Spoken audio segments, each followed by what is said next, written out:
Good evening, guys. I have arrived. I'm in Ubud in Bali. I'm in my room, which is just so lovely. The people are amazing. My driver was so incredible. It took about 3 hours to get through the airport and get here with traffic. So I have been on the go for about 28 hours. I am going to have a quick shower, unpack, and then I'll check in soon. Good evening, guys. I don't know if you can actually hear the rain outside. Is so heavy. It's so warm, but it's raining really, really heavy. I wanted to update you on the flight and the journey here. So it was an interesting one. Got on the flight. I had a few champagnes on the flight to Dubai, and I didn't have anything at all on the flight to Bali. I was really tired, so I went to sleep. And I woke up a couple of times and then went back to sleep again. Well, the last time I woke up, I looked at the clock in front of me and it said like 3 hours left to go. I thought, well, I've been sleeping for quite a while. And then suddenly I started to feel unwell.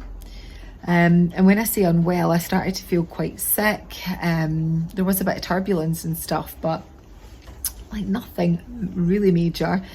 I started to feel sick, and then my body started to react in a really, really bizarre way. So I couldn't actually speak. I couldn't move my body.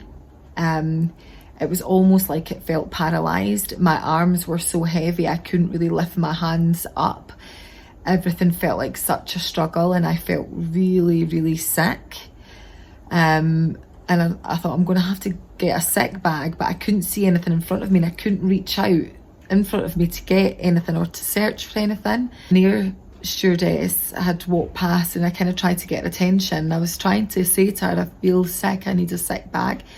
And then I can't really remember that much after it. I wasn't sick, but I must have looked horrendous, because the person sitting directly kind of across from me was looking, and then someone else was walking past looking, and the air stewardess went and got another 2 colleagues, and they were saying things to me like, are you allergic to anything, asking me these questions. I mean, they seemed like, and I'm thinking, I'm trying to say no, and they asked me how old I was, and I couldn't even say 42. I literally couldn't speak. I had to just, this is what I had to do. I had to do this, a 4 and then a 2, and that's how I did it. I couldn't, it was awful. They took my pulse and things, and they said that checked my oxygen levels were at something like 79. And they were like, we need to get you oxygen as soon as possible. So they wheeled the oxygen mask down. I couldn't put the oxygen masks on. They were just all sort of around me. I sat with the oxygen mask. I couldn't get up. They had to try and help me to another seat at the back of the plane. And it's a bit of a blur. And then it kind of passed within an hour.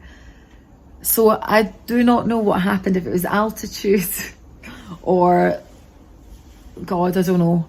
But I felt horrendous. Anyway, I'm fine now. I've had loads and loads of water, kept totally hydrated. I'm in this beautiful little 4-poster bed here. And I think I'll have a nice sleep tonight, and I'll get up and see what Ubud has to offer.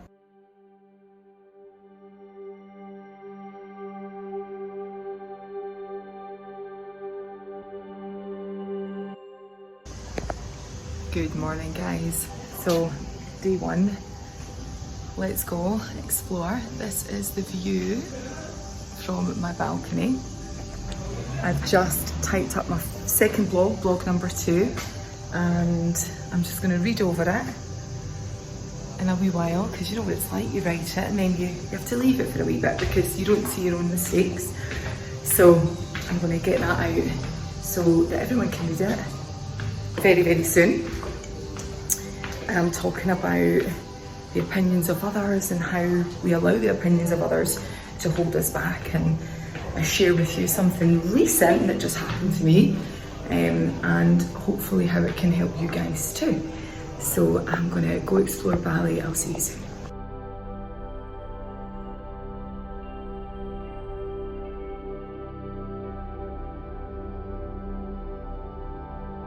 So I am having a little wander. I've had some gorgeous brunch and I've decided today is just going to be a day of wandering, exploring, and I have been recommended this place by a few people.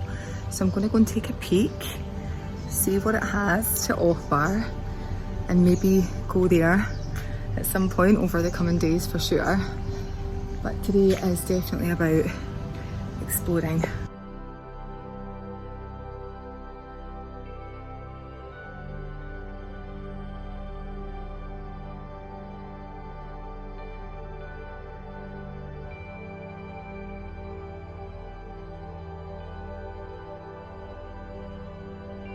Wow,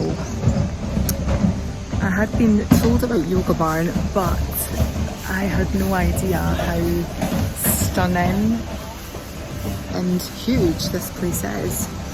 The smells, the vibe is gorgeous. So I might actually come back in a wee while and participate in some things here. I'm just kind of a bit like, I can't believe I'm actually here on my own exploring. Hello, I'm in a little place called Mushroom for some coffee and a lovely little smoothie, and I'm watching the busy streets of Ubud. I'm still finding my bearings, but I've given myself a complete day of grace because I wasn't so well on the flight coming over. It's a long journey and you can overwhelm yourself. I definitely don't want to do that, so I'm having a real day of grace and chill and exploration with no expectation, and it feels quite good just to do that. I've spent a bit of time in my room as well, just relaxing and just being with what I need.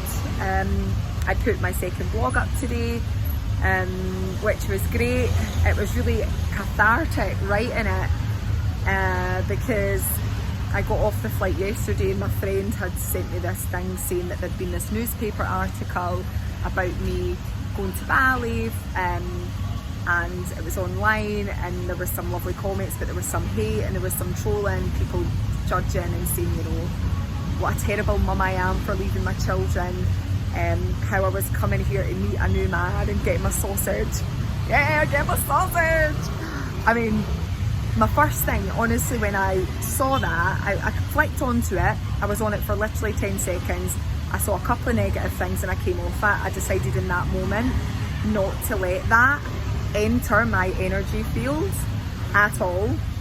But my first thing was to check in my sister and to check in on Daryl and the kids. Kids don't know, so that's fine. Daryl was absolutely fine. He was actually laughing his head off reading the comments. He thought that it was hilarious and that some people are just crazy. And my sister, you know, she was okay with it too. She was more worried about me, wanted to go on and defend me, and I said, don't even waste your time or energy on it. People want to hate on other people, and that's a fact, right? People want to believe that I'm a selfish mum, that I'm away cheating on my partner, or whatever it is I'm doing here. They don't know my life, they don't know my story, and they don't want to know because their perception of who they want me to be, which is a selfish person, which is, you know, whoever they think that is, it suits them to believe that about me. It suits trolls and haters to believe that you're not a good person, that you're selfish, that you're this or that, because it suits their narrative. It makes them feel good about themselves because they can't believe that someone is actually a good person, a kind person, and actually by putting themselves first, they are putting their children and their family first too, because when we look after ourselves, the ripple effect of that is enormous. And so you'll never convince people that want to hate on you that you are who you are, because it doesn't suit their narrative.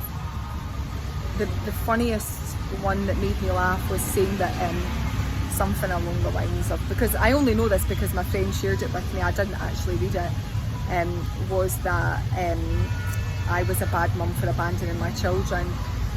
And I laugh because little do they know my children have been out of the country on holiday more than they've been in their country this year. My children have unconditional love and they feel it in abundance. It made me laugh, it really did. And so did the one about me coming here to get my sausage. That made me laugh too. But do you know what? That's the only reference I'm going to give it, because it isn't worth it. It is not worth it. I'm here on this journey. I'm here to explore, to heal, to learn, and to fully embody this experience and take it back with me, to support my family, to support my children, to support the community that I'm in, to support my clients, and to grow as a human being in this lifetime. Because that's what I'm here to do. That's what we're all here to do. Be the best that we can be. Good evening. It's around 5 o'clock here, and it was absolutely chucking it rain. I thought I'll go another little wander, try and get my bearings, and then it started raining. And as soon as I'm wearing like the flimsiest little dress in the world, I didn't think Ubud was ready to see my 30 bits. So, you know, I would have looked like I'd entered a wet t-shirt competition if I'd stayed out in that rain. So I've come in here to a little place to get a frozen margarita. And it's buy one get one free, so of course it would be rude not to have the two. Service is just so nice, so the people are so beautiful here.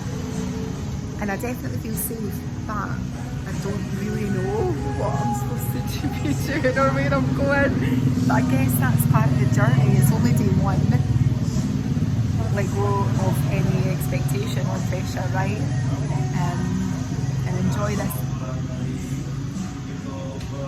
frozen margarita. Good evening, everyone. So I am back in my room.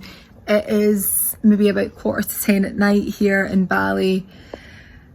I got talking to a lovely older couple who were here visiting their daughter. They were just so nice. And when I left them, I decided to come back to the hotel, but I got in my head that I needed to eat something. I thought, oh God, you know, maybe I should eat something. It's kind of tea time. But I don't know about anyone else, but like when you kind of are processing some stuff or you arrive somewhere new, you're not overly hungry. Nevertheless, I walked past a restaurant that looked like it was pretty busy and it had a good vibe in it, so I went in. I went in and they brought me out the menu, and it was like a big steak menu and stuff, and I thought, oh, I can't go to a big steak right now. And typically I could devour a steak, but tonight was not the night.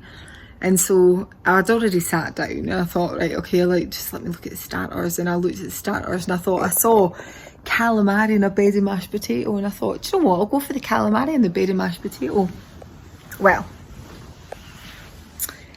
they brought it out to me, and this is no disrespect to the restaurant because they were amazing and the restaurant was packed, which always is a great sign, right?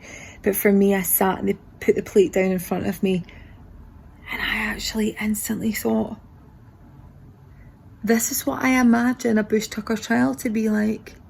You know, when they say you're eating a kangaroo's penis or a bull's penis or something. That was one of those moments, and this was not a kangaroo's penis or a bull's penis. This was what I imagine an elephant's penis to look like. It was huge, and it was all curled round the plate, like curly tentacles on it, on a bed of mashed potato. And I thought, oh God, I cannot go this tonight, but I don't like to offend, and of course I've ordered it. So I managed to swallow. I managed to get down about 2/3 of it. I had to cut round quite a bit of it. It was like a proper bush tucker trial. Again, I want to reiterate, this was not about the restaurant, this was about my mood tonight and what I was ready to take. Anyway, I did it, and I walked back, and I am back in my room tonight, and I've had a lovely, lovely little day to myself. Very, very chilled, no pressure, just being, and we'll see what day 2 brings tomorrow. Yeah, let's just see, because today I definitely feel like I've been a bit of a deer in the headlights for sure.